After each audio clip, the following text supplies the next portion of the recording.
Welcome to We Code, You Launch, the startup community podcast from CodeLaunch and Improving. This is episode 83. Today we will welcome a former CodeLaunch judge who I met here in North Texas recently, and we will learn about esports, marketing to the youth, and skateboarding. If you're hearing this on Spotify or iTunes or Amazon, you can also watch the We Code, You Launch podcast on YouTube. Watch the 2024 World Championship event in only 17 minutes, and also subscribe to our channel if you enjoy it.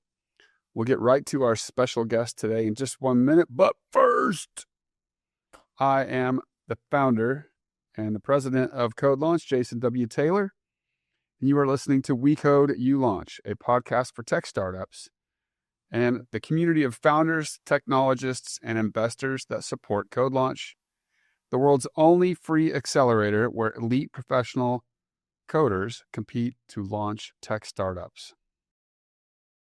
Today, we welcome to the podcast, his first time, former judge at CodeLaunch. In fact, the most recent CodeLaunch World Championship. I met him through our supportive connections at the City of Frisco EDC, and we hit it off. So I invited him to support as a judge at our event back in November. And so let's tell you more about him.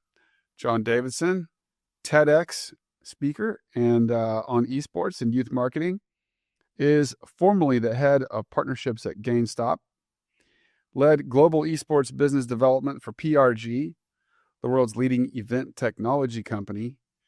John currently serves as chair emeritus of the Esports Trade Association, is an advisory board member for the University of North Texas, and John is founder and CEO of consulting firm DLC, where he consults esports strategy for brands, agencies, and cities. Through a diverse career in skateboarding, video production, marketing, and business development, John has a unique perspective and understanding of subcultures and consumer behavior. Welcome to the We Code, You Launch podcast, John Davidson. Thank you for having me, Jason W. Taylor. It's great to be here. You are welcome. You know why I use the W, right? Because of Jason Taylor? Yeah. The defensive end, All-Pro, Miami Dolphins, number 99. Married Zach Thomas's wife, then divorced her. Well, if you Google Jason Taylor without a W, I'm not even anywhere close to the first page. You know, I can relate in a way because when I was growing up through elementary school, every time I had a substitute teacher, they would say, "John Davidson, do you sing?" And apparently there is this guy he's on the cover of People magazine. I can tell you that. And he hosted shows and he sang, and his name was John Davidson. And then there's a Hall of Fame hockey goalie who is currently leading the Columbus Blue Jackets. He's John Davidson as well. So I like to say every John Davidson is destined for greatness, and I'm just waiting for my turn. Well, welcome to the painful need a middle initial club, John Davidson. And it worked for me because if you Google Jason W. Taylor, I am on the entire first page, and there's a bunch of other ones, but they're all looking up at me going, "Man, we're never going to catch that dude." No. Now what do we do? Not a chance. You know, we can't beat the original. We can't beat W. Nope. They're going to have to change their middle name. That's a tough situation to go through. Yeah. A lot of paperwork. So it was your first time at CodeLaunch, the CodeLaunch World Championships, Gillies. What'd you think, man? I was blown away. I was, obviously thrilled to learn all about your backstory and how CodeLaunch came about. And so when I learned that you're really helping these companies that, they have to get over this hump and it requires cash and it can be challenging to get there. And then I started telling people, hey, I'm going to be a judge at this thing. Some of my friends who I look up to the most, Phil Elias, Abe Mankara, people like that. And they're like, oh yeah, I've been part of CodeLaunch for years. Like, you're holding back on me. So I love that. I think a lot of business has to do with the people involved. And so I think CodeLaunch, not just you as a great founder and CEO, but your team, the community, the other judges were fantastic to get along with. And then the whole investment community.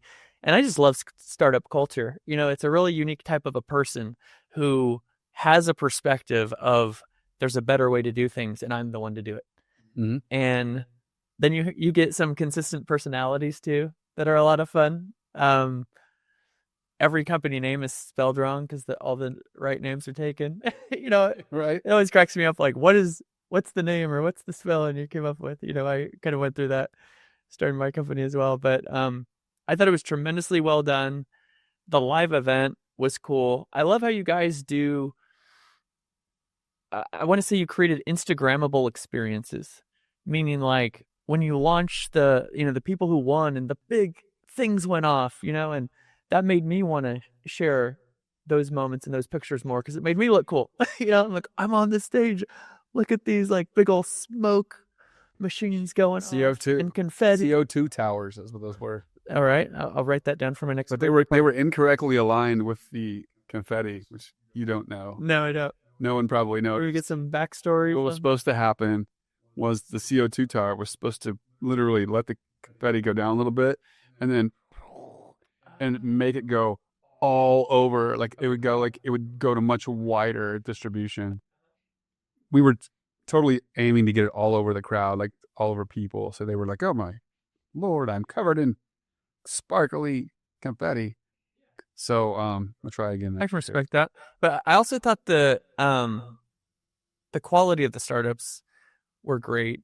A lot of times with any type of accelerator or a pitch competition, I think the biggest challenge is really getting those quality startups, right? Because you want to find people, and if you've been too successful, you're not in the stage anymore. Maybe you're not interested, but then you have probably a lot of people clamoring who aren't ready to be there yet, and so I thought you guys really hit the mark well. And then the diversity of the different startups too. You had one where you're helping the whole job seeking process improve. There was a consistent trend with utilizing artificial intelligence, which obviously makes a lot of sense during these days. But my favorite, and who ended up winning the judge's choice, was Endora. And I really enjoyed the thing I liked so much about Endora was when I first heard about it, I was like, nah, that's not a thing. That's not going to work. You're just trying to utilize gaming because it's popular. And then I tried it myself. And for people listening who don't know what Endora is, it's basically, mobile games on your phone, solitaire, memory games, among others, but open source games that you can, attach your branding or utilize in different ways. And they're putting photos. You can put photos of family members. So like you're doing a match card game, it's typically like, playing cards or whatever. But instead it's your grandson you haven't seen in 6 months, and the ability to upload new things. And with my family, I could really relate because my parents have to do those matchmaking games. Their doctor tells them, hey, to keep firing on all cylinders here, you need to be doing these things. And it's cool how gaming, and we'll go into it deeper about how relevant it is in culture, but also for every age right now, everybody is playing games. A lot of times you don't realize it. But I was able, when I tried it myself and I put pictures of my son and my family on there, I instantly just got this, Yeah, and that's what it's designed to do. It's a medical product. Right. It's designed to treat and prevent Alzheimer's and dementia. Right. And for the elders. And to be able to connect that with, these. I'm not an elder, Ashlyn. Just because I'm the elder at CodeLaunch, I'm not an elder. An elder. Yet. The elder in this current. It's an important distinction. But like my brother lives in Portland. My mom lives out here, and so she sees my brother's kids, her grand children, a few times a year. But imagine, you have to play this game anyway. You can upload new pictures. I think it's a great opportunity for holidays and something that can really make an impactful difference in addition to just being entertaining. Well, did you get their email the other day they sent out? Yes. So they took the 25K they won at CodeLaunch World Championship, and they deployed it into a new version of what they're doing. It's called Endora TV. Yeah. And they're launching it at South by Southwest this Friday night. going to be there, but I have a soccer game to coach on Saturday. Yeah, so we just have CodeLaunch happens to be going down to South by Southwest, and we're actually supporting an event called Casa Tech-Mex. Okay. So it's Mexico founders, but doing an event at South by Southwest. And since CodeLaunch travels to Mexico once a year and does an event for Mexico's founders, right, we're going to be there. And I got an email from Nayeli Flores, if you remember, she was one of the judges there too. Mm-hmm.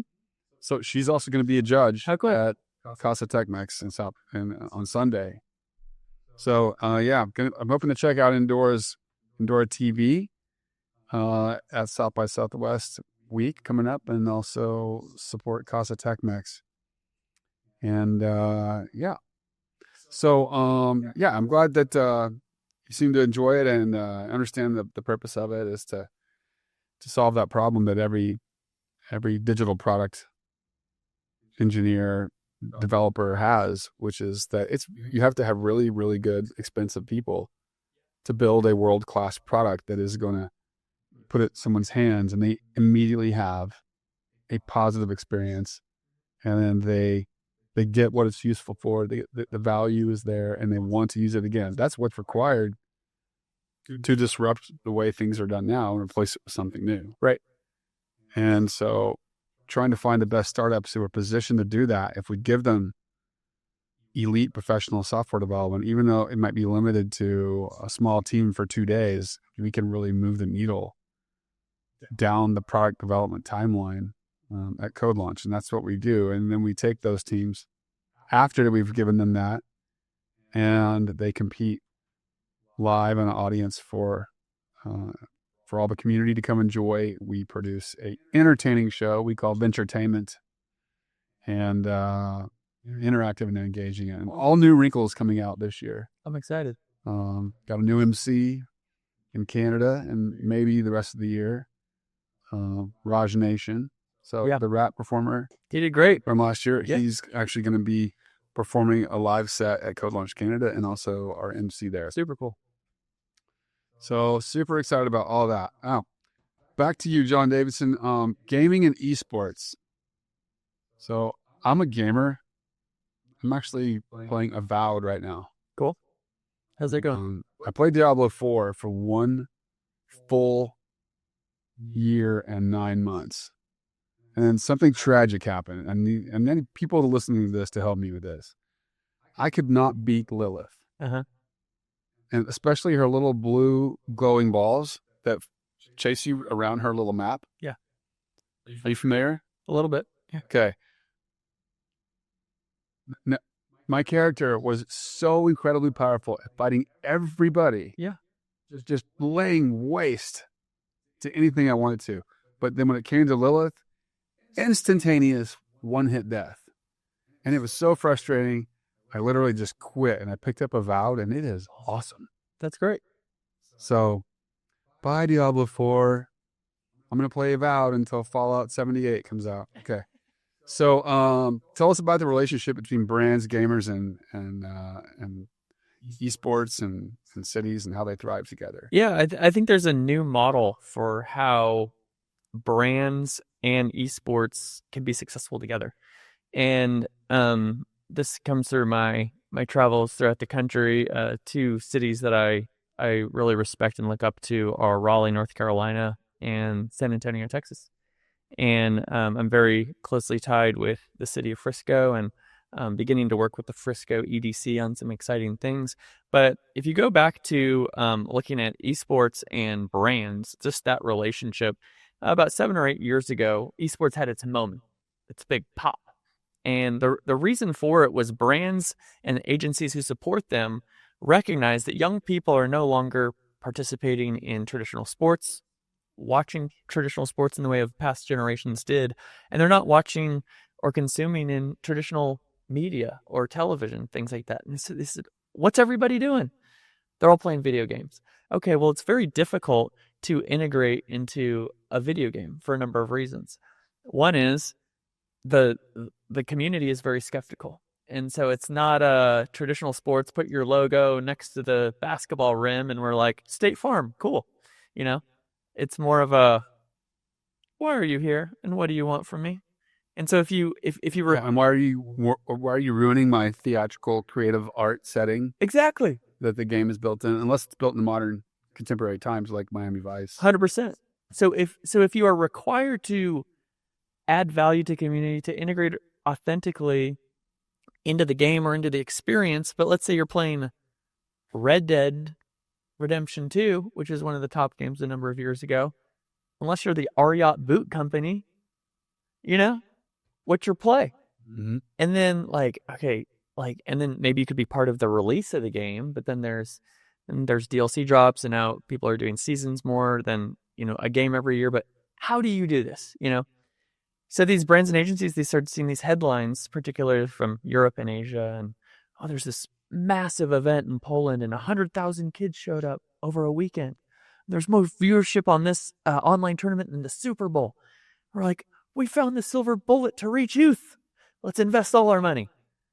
And the podcast probably isn't long enough to go over all the reasons why that wasn't successful. But basically, you have people, these brands, striving to reach this audience, and the audience isn't responding in a way that they'd like. So you're not getting the return on your investment, right? So there's a lot of reasons, a lot of different tangents I won't go down at this point. But long story short, esports specifically is reliant on sponsorship revenue. Sponsors are not receiving the benefit, the ROI for their sponsorships, and that's a house of cards that doesn't work out, right? Mm-hmm. So through my travels, I was doing some consulting with Six Flags and Coca-Cola the last couple of years, and so I was going down to San Antonio a lot. And I ended up checking out this venue called the Boeing Techport Center in San Antonio. And it's only a few years old, but it's kind of like a mashup of like a STEM museum with online or hands-on workshops and flight simulators and all that stuff. And then they have a live event space where you could do basically any event. I think it's right around 5,000 capacity. And then they have a LAN center. They have 60 high-end PCs. And it turns out that they have a partnership with all 17 different high schools in San Antonio. They have 400 kids coming every single month to practice and compete for free.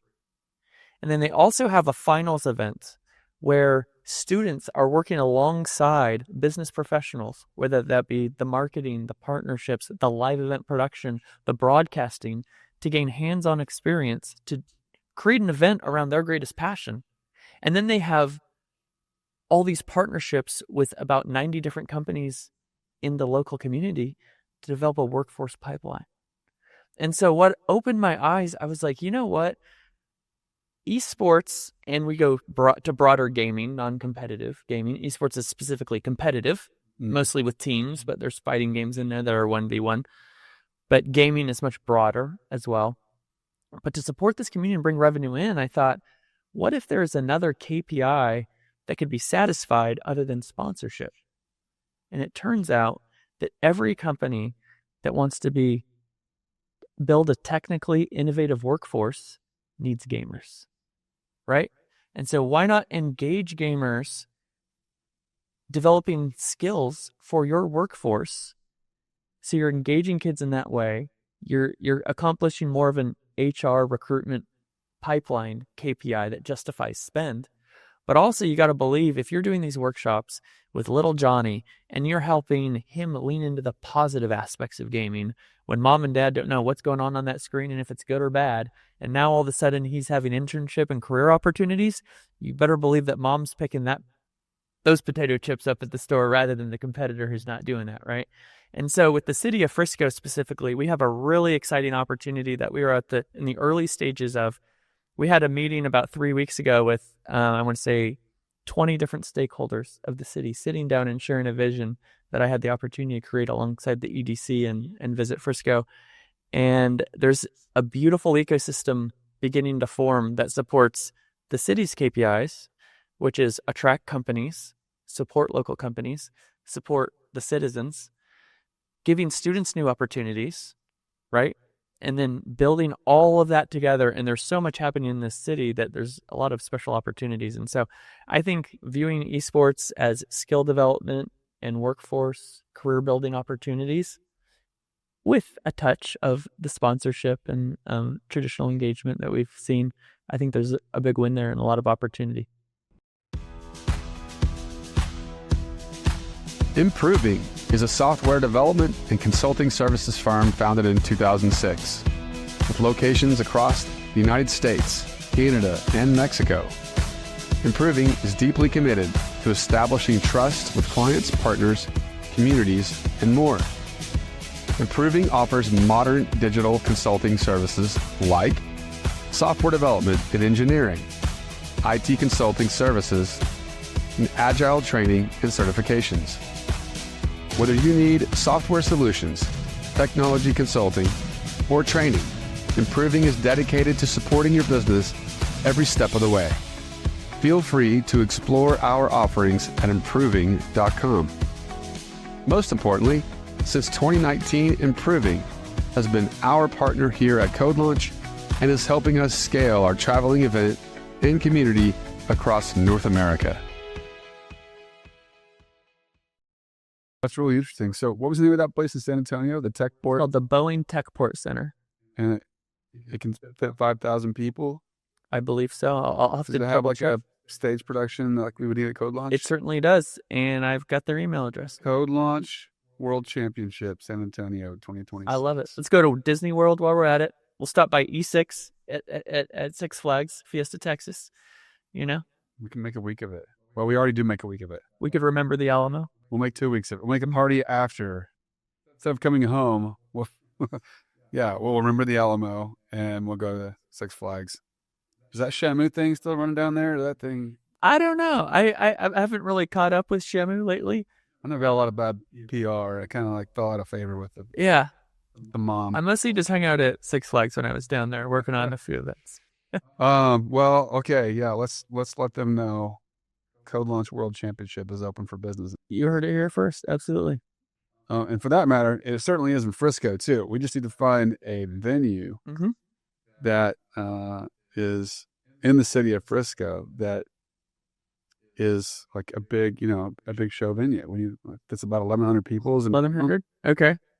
And it has space for exhibitors and has the show production element, stage, permanent staff that knows how to run the lights, the camera, the action, the sound. I think we can make it happen. Frisco is full of movers and shakers. And so, I love our friends in Dallas proper. But, when you see Dallas Startup Week in Frisco, the Dallas Open at the Star in Frisco, I mean, there's a lot of big things happening in Frisco, and they've got the tech, the business community, and the leadership at the government level to back it up. And specifically, they've got this really interesting esports ecosystem with FaZe Clan, which is owned by GameSquare. GameSquare is an esports holding company strategically invested in by Jerry Jones. You have Optic Gaming, who is the face of Call of Duty, especially here in the United States. Yeah, I know. Because you know who my neighbor is? Hector Rodriguez. No, but Hector Rodriguez's mother lives next door to me. Yeah. Do you know why she lives next door to me? Because he lives here? No, because Scump owns that house. Because when Scump made a bunch of money, Hector advised him, park it over here so you can't lose it.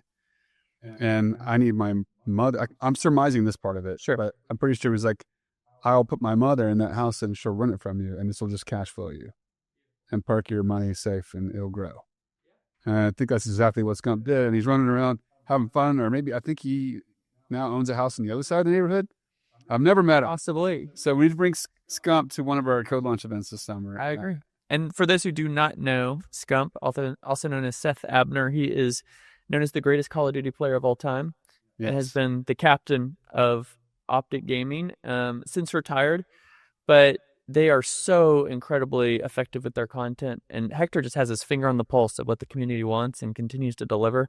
And so Optic is certainly a really exciting, they know content. Absolutely. And they know championships in Call of Duty as well. Yeah. Optic and Scump, I'm coming for you, but in Avowed, not Call of Duty.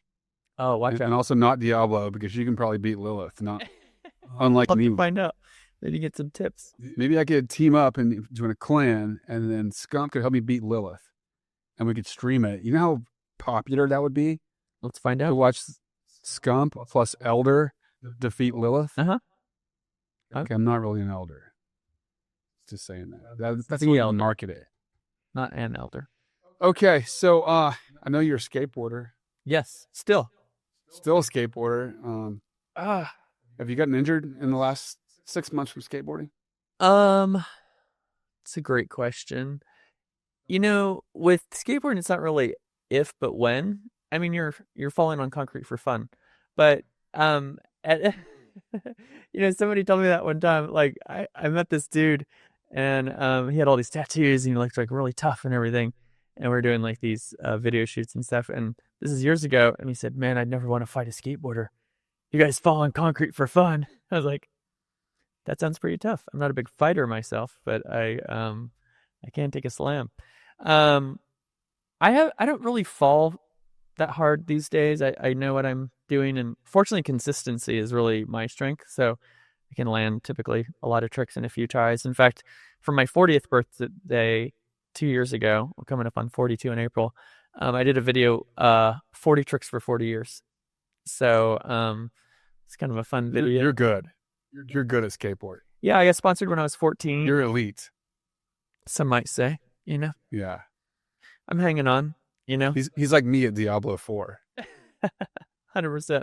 I'm the Diablo 4 Jason W. Taylor of skateboarding. It's really. Oh, yeah. So. I have a future brother-in-law who kind of got back into going over to the skate park. Ooh. At what age? He used to have a half pipe at his house. Uh-huh. And he was big into it teenage years. Yeah. And always kind of stayed with it. And a few weeks ago, he had a new girlfriend. New girlfriend's like first visit to the skate park. Guess what happens when your 32-year-old brain and body tries to skateboard and do tricks? Yeah. The brain remembers, the body forgets. Yeah. Yeah. Some broken things, some sprained things, a hospital visit. Not good. Recovery's underway, though. Yeah. And it won't stop him. Well, the thing I love the most about, I've had such a unique career going from touring the country skateboarding to, finding myself at being a temp at a tax accounting agency, and then selling Kirby vacuums door to door, and then, all of these different things up until where I am now. But what I love about coming full circle. He sold Kirby vacuums door to door. Yes. Now that's a good little nugget. We'll come back to that on a different episode. We will, yes. And I have more to share on that one. But once I found myself in the esports industry, the biggest question was, how do we reach the skeptical audience? And because I grew up as a skateboarder in this community, we're way more skeptical than gamers. And we're like, we don't want anyone in our space at all. And so I just really kind of understood how the need and then how to add meaningful value to the community. But the biggest difference between skateboarding and gaming is the desire to be accepted by the mainstream. So skateboarders don't want anything to do with anybody who's not a skater. If you're not skater owned and operated, we're out. Gamers, though, if approached correctly, if approached with respect, if adding value, they greatly desire mainstream validation. And so there's greater opportunity there, because we do see that brands, when they do it right, are embraced, and they can reach their goals. But there's specific ways to do it. But it's been a lot of fun to realize that, going back and say, you know what, all that skateboarding all those years, not completely a waste, Mom. Right. And an iron knee to show off for it, that she can get through security. That's right. More back. We're glad you stay healthy. I'm trying. This other guy, he's clearly too tall to keep skateboarding. That's another problem. I mean, the lower their center of gravity at skateboarding, it's a law of science. It's going to be a little bit more. The bigger they are, the harder they fall. Yeah, and this dude's full 6'2" and needs to give it up. He knows who he is if he listens. So tell me about how your first office job led you to go back to school and pursue business. Yeah. So I was on a tour for 6 months straight. Like, I just sold everything I had. This is fresh off selling Kirby vacuums. What kind of tour? A skateboarding tour. Okay, well, let's just go ahead and start with Kirby vacuums and roll into this. All right. So I moved to Orlando for a year to live with the owners of the skateboard company I skated for. There's a lot of stories there. I moved back to the Bay Area, San Mateo specifically, and I was managing some cell phone stores, and I wanted to go on a skate trip. and my boss wasn't going to let me. So naturally, I did the responsible thing and quit, right? And so I went to Mexico for a week, and then I came back. And Yes, rebellious youth. yeah, I miss those days. I had like 7 or 8, I want to say, weeks before I went on this other skate tour that was going to be 2 months. So I was super poor at the time. I didn't own much. I was like, I'm just going to sell everything and go on this 2-month-long tour, see where I end up. Well, I had to make money for a couple months. So I'm looking through the classifieds, aging myself.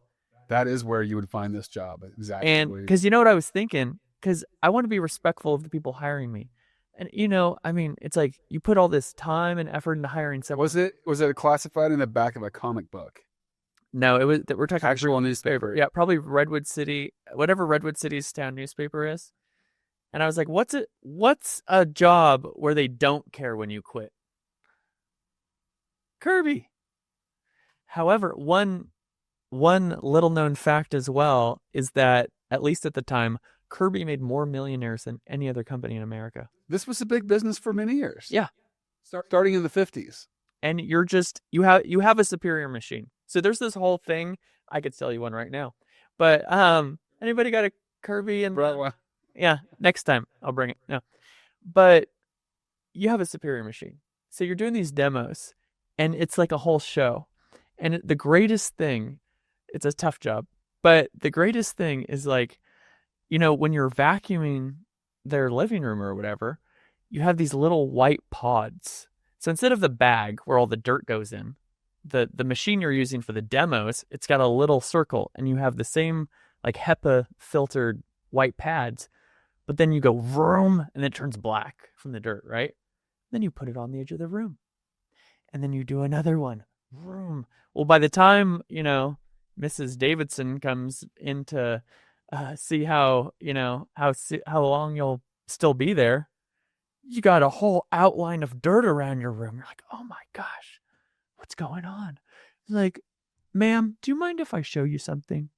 And so, well, would you bring your old vacuum in? Because I'm sure you're confused why all this dirt is in your carpet. I'm sure you vacuum in it regularly.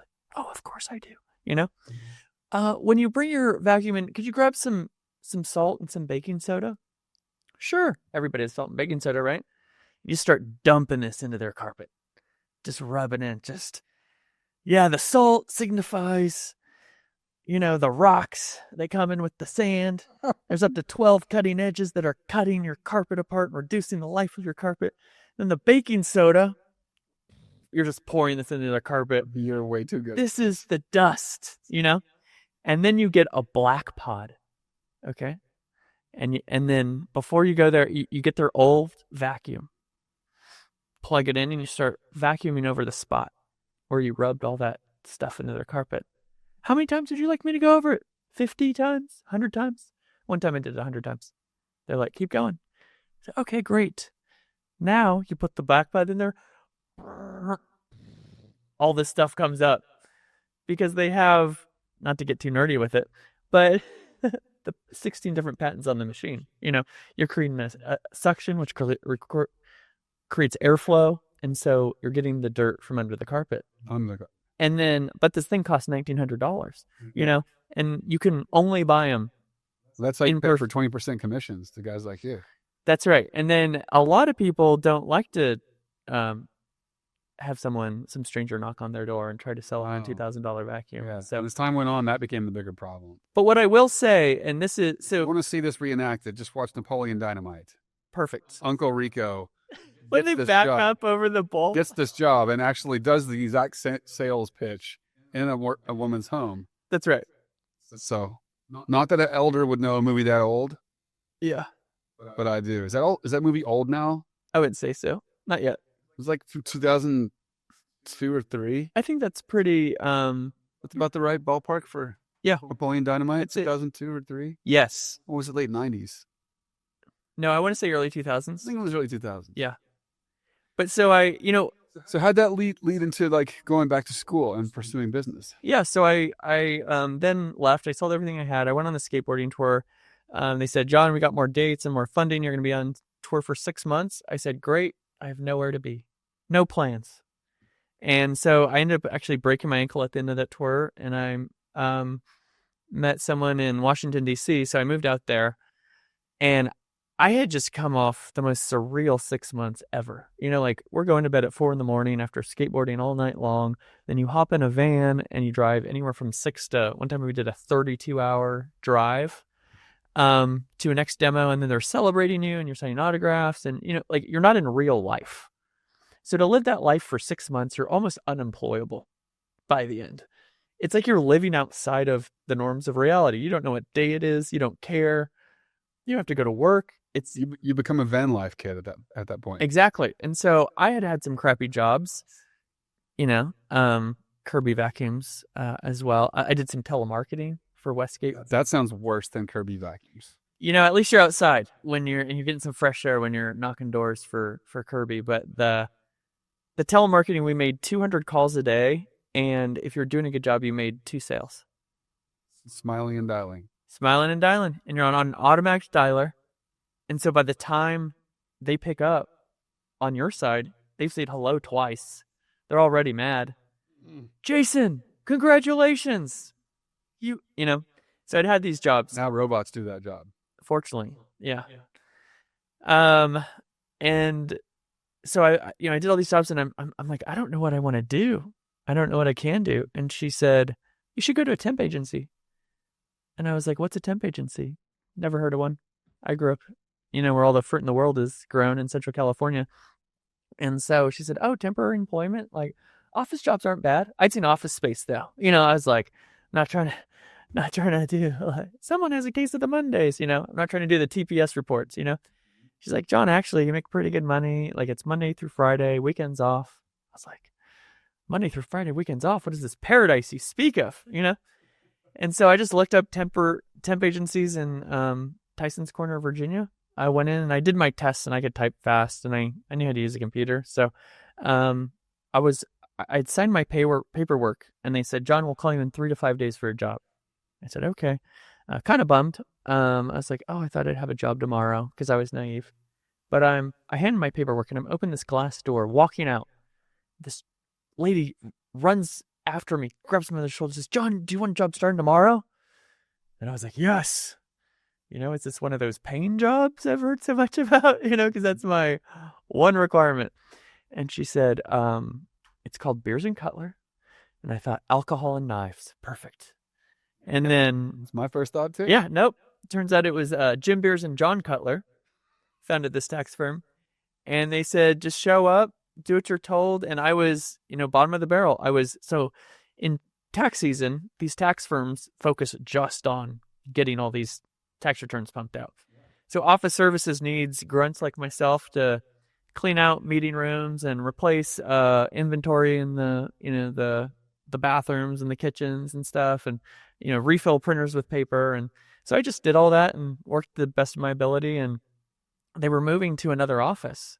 They were merging 2 offices into one, and so they created a new position for getting all the catering for the meetings.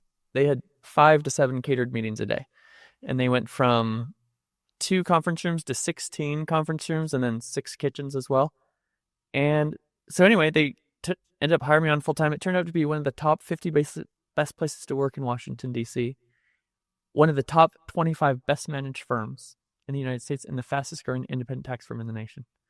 And what I learned from that job, because the tasks I was doing were not enjoyable or pretty or sexy or whatever, but I had such a great experience because the people were so amazing. And so what I learned through that is it's not what you do so much as who you do it with. And so you could have, a super cool job, but be working with some jerks that make work lame and, just terrible to get up in the morning and have to do that. And they must have cultivated a culture there of... They certainly did. Positivity, fair growth, and... That's right. The people liked it. That's right. And so... Like the best version of themselves every day, not the... 100%. Grouchiest version of themselves. That's right. And so the managing partner, his name is Ed Ofterdinger. We just called him Ed. That's a name you can't forget. We just called him Ed. I don't know why. But he's actually with Conscious... I would have called him Dinger. Yep. I would have gone with Dinger. Nobody did that for some reason. I don't know if it's... Not me. That's why. Hey, Dinger, Poppy. We should refill. Maybe you tried that in the in the initial conversations, and they said That would have been about 2 food. weeks in. Yeah. I would have waited about 2 weeks. Yeah, but he's actually part of Conscious Capital, which is a partner with CodeLaunch. Well, maybe I'll get to meet him. Yeah. Well, I years later, I had him on my podcast, and I was able to put like the face and his version of the story to the audience, and that was really a full circle opportunity. But when my last Saturday I was there, because it was tax time and we had to work the weekend. So much for that Monday through Friday talk. But he said, thank you so much for working here the last 2.5 years and being part of what we're doing. And I said, Ed, tell me something. What do I need to know when my name's on the building? And he said, it's all about the people. He said, so many people want to work here, and it's important to have talented people, but it's more important to have people who are a cultural fit so that everybody loves to work here, and we can do greater things than just having a bunch of talented people that don't go further than just that talent, And so that stuck with me all these years. And so I said, well, I don't want to work in the tax industry, but I feel like I might miss out on promotion one day if I don't have a degree, and I'm interested in marketing. I'm going to go back to school. And I did just that. Awesome. What great roundabout start, middle, and finish. Yeah. And you got to meet Dinger. Met Dinger, and we're still close. And you're still close. I actually texted Dinger at the CodeLaunch when I was doing the CodeLaunch thing, because I met the people from Conscious Capital, and I said, hey, do you know so-and-so? And all right. I'm excited to meet small world. Ed Ofterdinger. That's right.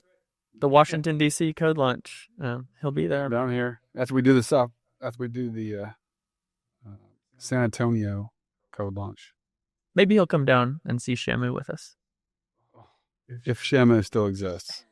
Fingers crossed. I don't know if Shamu is compatible with conscious capitalism. Is the problem. That's fair. I mean, I saw it when I went down there with my kids in 2007. I saw the whole thing. It was just, none of it had received any blowback or any bad pub, and there hadn't been any accidents. And it was fantastic. My kids loved it. When they didn't get to be the one that got on stage at the end, one of them cried. Were you in the splash zone at least? Pretty serious cry. Really upset about that. Yeah. Did you get in the splash? I didn't talk to her about that. Yeah, we got splashed a little bit. We had the dinner outside. We did the full, like, parents fall for all the things you could pay for, extras. Yep. But it seems like that thing's gone south in popularity and public critique. A little bit.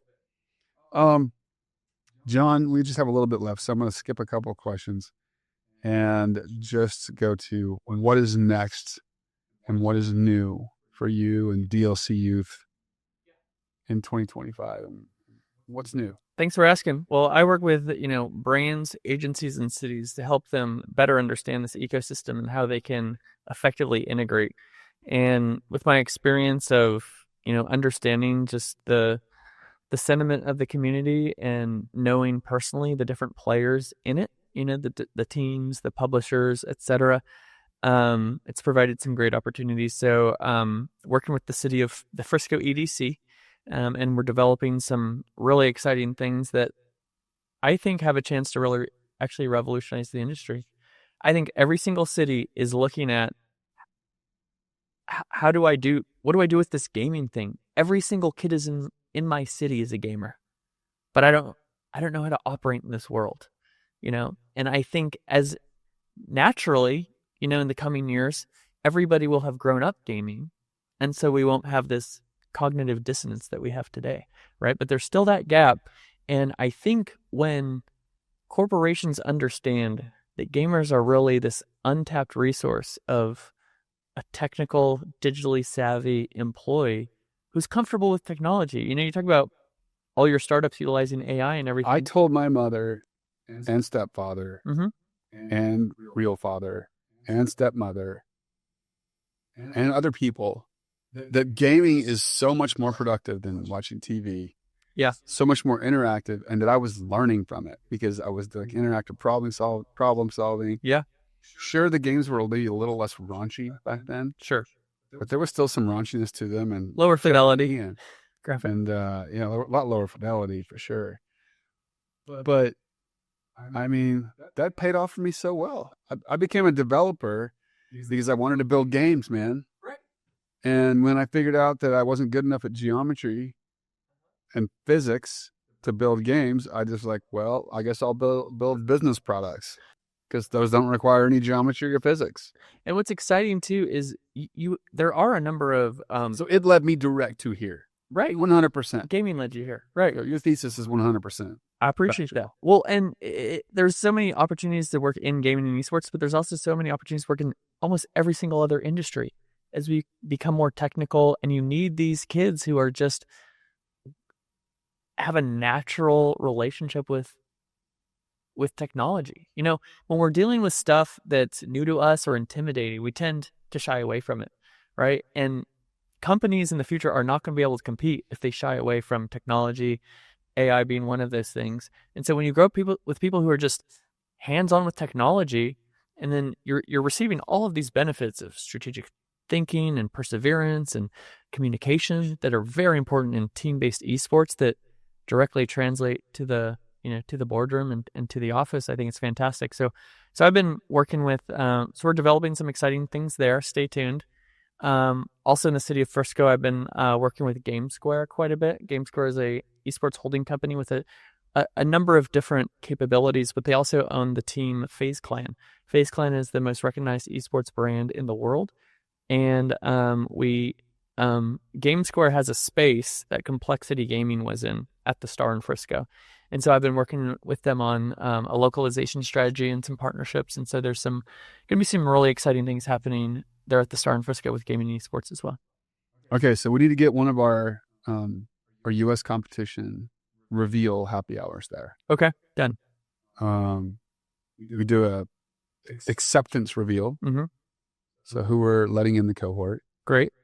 So happy hour, a little digital presentation. This is not a big thing, right? Just me, a mic, a nice display, music, some snacks and beers. Make it cool, make it unique. Yep. Then we do the same exact party for the semifinalists. So that's like your top 27. Okay. And then we do the finalists. Who is going to advance to the World Championship and represent the United States of America at CodeLaunch Shamu in San Antonio. No, I'm just kidding.